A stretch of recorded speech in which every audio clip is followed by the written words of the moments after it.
सुरीली धड़कन। प्रस्तुत है कार्यक्रम गीतों भरी कहानी। शीर्षक है कन्हैया। लेखक सुरेंद्र निर्माण। और हैं आप? जी शुक्रिया जरा नवाजी का। मैं शिष्टाचार नहीं निभा रही। सचमुच आप बहुत अच्छा गाते हैं। संगीत की शिक्षा कहाँ पाई आपने? शिक्षा जी डिग्री तो कोई नहीं है मेरे पास। डिग्री नहीं है? मेरे एक गुरु हैं, हमारे गांव के गुसाई बाबा। बचपन से मुझे गाने का शौक था और बाबा। लेकिन बिना डिग्री के नौकरी देना तो देखिए, आप समझते ही हैं आजकल किसी सर्टिफिकेट के बिना। मैं समझता हूँ, लेकिन आप मुझे एक मौका देकर तो देखिए। दरअसल ये मेरे हाथ की बात नहीं है। आखिर क्यों? गुणों का मापदंड क्या केवल कॉलेज की डिग्री है? इस परंपरा को तोड़कर मैंने कहा ना, ये मेरे हाथ की बात नहीं। ये संगीत विद्यालय एक ट्रस्ट की संस्था है। मैं तो यहाँ नाम मात्र को प्रिंसिपल हूँ। असली कामकाज तो एक मैनेजिंग कमेटी के हाथ में है। आपके पास कोई डिग्री होती तो मैं कोशिश कर सकती थी, लेकिन तो आप भी वही हैं जो सारा संसार है। संसार से अलग कोई कैसे हो सकता है? मैं समझता था आप हैं। गलत समझते थे आप। वाकई मैं गलत समझता था। मैं समझता था आप गुणों को महत्व देंगी। मैं समझता था आप व्यक्ति को महत्व देंगी। मैं समझता था आप अपने मन की आवाज को महत्व देंगी।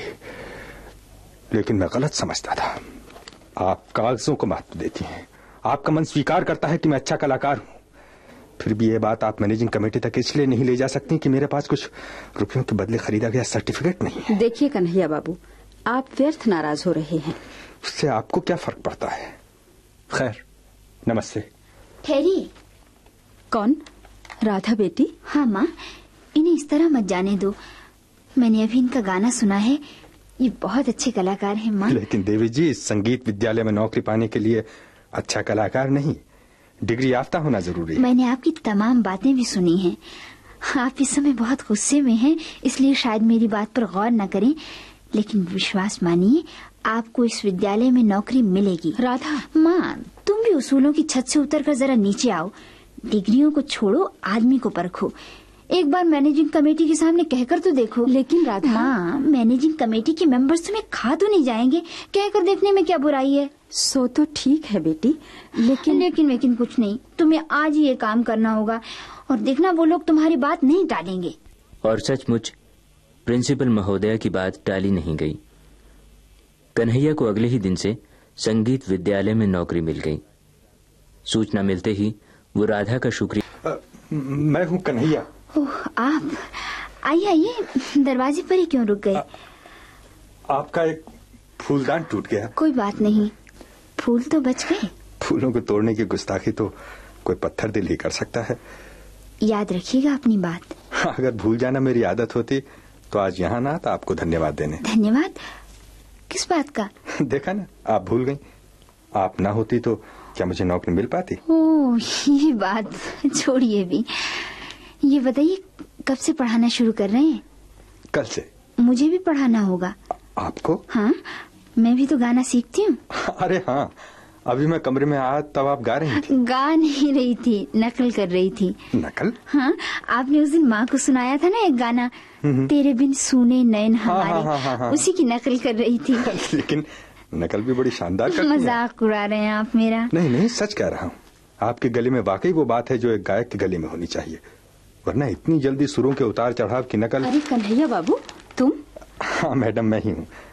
मुझे आपसे माफी मांगनी है। माफी किस बात की? उस दिन के लिए तो दरअसल मुझे माफी मांगनी चाहिए। मैं बेकार ही मैनेजिंग कमेटी से डर रही थी। हाँ, कब से ज्वाइन कर रहे हो?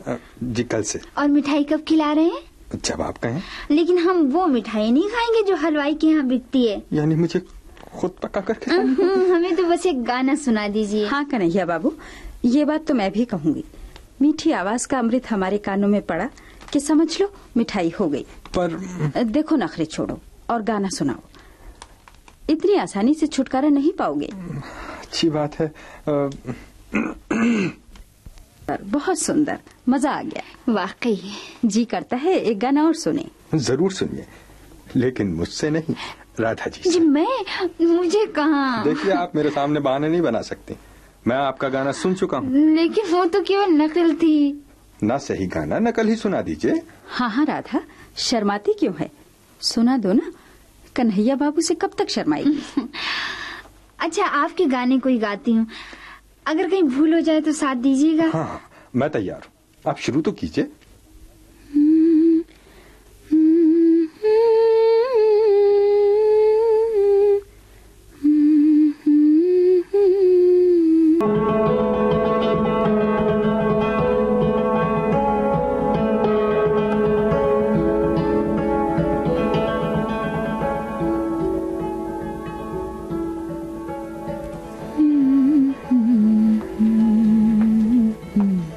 राधा, अरे यहाँ छज्जे पर क्यों खड़ी है? ऐसे ही माँ, देखो कितनी अच्छी चांदनी है, सारा शहर चुप है, कहीं कोई शोर नहीं, सब सो गए। कितना अच्छा लगता है। तुझे नींद नहीं आती री? क्यों भला? ऐसे ही। जरूर कोई बात है। मैं कई दिनों से देख रही हूँ, तुझे कुछ होता जा रहा है। दिन भर गुनगुनाती रहती है, 10 आवाजें दो तब एक सुनती है, जाने कहाँ खोई रहती है। मैं कहाँ खोऊंगी भला? नहीं, कोई बात है जरूर। कहीं कहीं किसी से कोई तू किसी से प्यार तो नहीं करने लगी? माँ। पगली, माँ से छुपाती है, बता तो कौन है? माँ, मैंने अपनी लाडली की हर तमन्ना पूरी की है, तू झिझकती क्यों है? मुझे शर्म लगती है। पगली है बिल्कुल।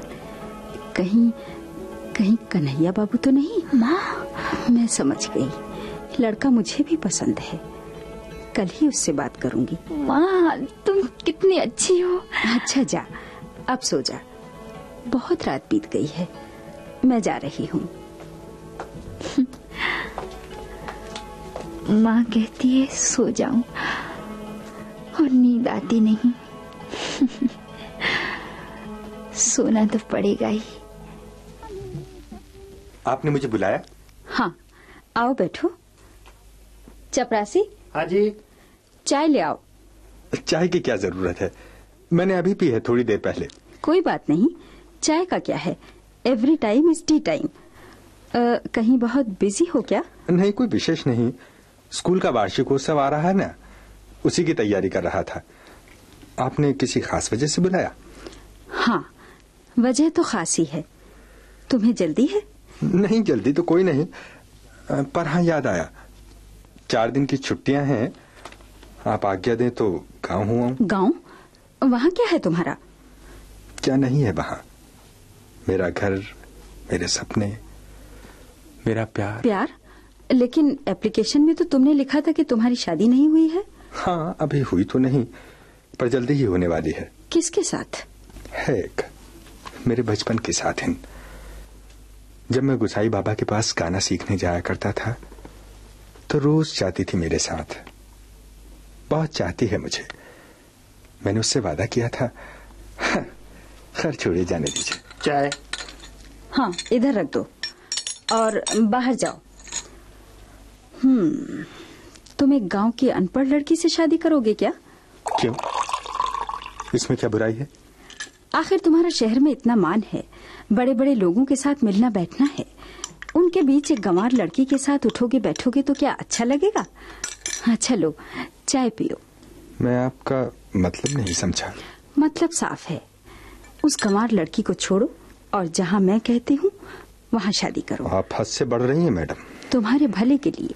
अपना भला बुरा सोचने की जितनी अक्ल है मुझमें। तुम बहुत जल्दी नाराज हो जाते हो, जरा ठंडे दिमाग से सोचो। राधा जैसी लड़की नहीं मिलेगी। राधा यानी आपकी बेटी? हाँ। लेकिन ये कैसे हो सकता है? क्यों नहीं हो सकता? क्योंकि मैंने राधा को कभी उस नजर से देखा ही नहीं। लेकिन उसने तुम्हें सदा उसी नजर से देखा है।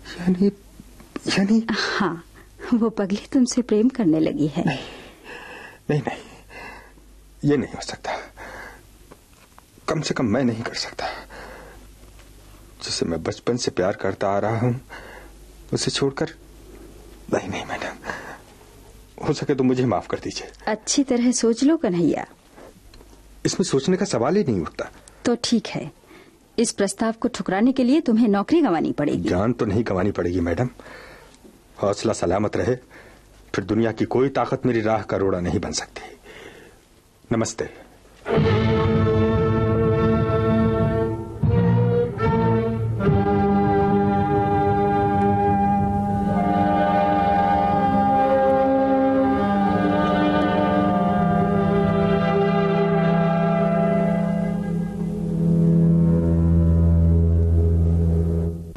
कन्हैया चला गया और फिर लौटकर नहीं आया।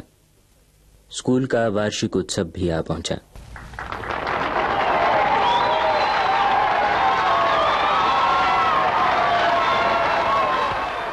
माँ, लोग बहुत शोर मचा रहे हैं। उफ, क्या करूं, कुछ समझ में नहीं आता।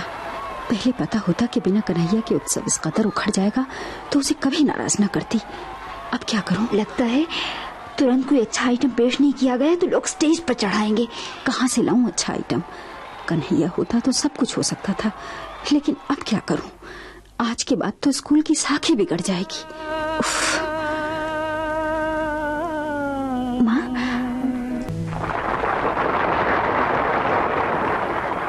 कन्हैया। मैडम, तुमने मुझे बचा लिया कन्हैया, वरना आज तो गजब ही हो जाता। तुम्हारा ये एहसान की कोई बात नहीं मैडम, मैंने अपना फर्ज अदा किया है। संगीत विद्यालय के इस उत्सव के लिए मैं महीनों से मेहनत कर रहा था। आज ही उखड़ जाता तो एक तरह से वो मेरी हार होती। तुम सचमुच महान हो कन्हैया, मुझे माफ कर दो।